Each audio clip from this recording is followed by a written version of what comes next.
अस्सलाम वालेकुम। Salman traders and farming में वेलकम।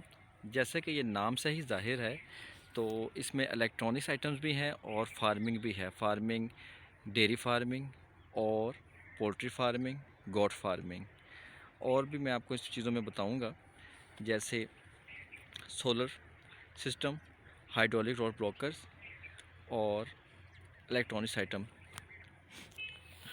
एक ह्यूज कंपनी है, ह्यूज प्रोडक्ट्स है, पूरे पाकिस्तान में सप्लाई करते हैं और इंस्टॉलेशन होती है और फार्मिंग होती है। स्टेप बाय स्टेप मैं आपको इन चीज़ों के बारे में बताऊंगा। मकसद चैनल का ये है कि लोगों को बहुत सी अपॉर्चुनिटी प्रोवाइड की जाए कि कैसे अपना रोज़गार बनाना है, और मज़ीद कि जो बंदा चाहता है कि मैं कोई काम कर सकूं, उसको थोड़ा सा गाइडेंस दी जाए कि वो फार्मिंग कैसे कर सके और अपना रोज़गार कमा सके, या इलेक्ट्रॉनिक्स में कैसे चला सके और अपना रोज़गार कमा सके। तो जुड़े रहिएगा।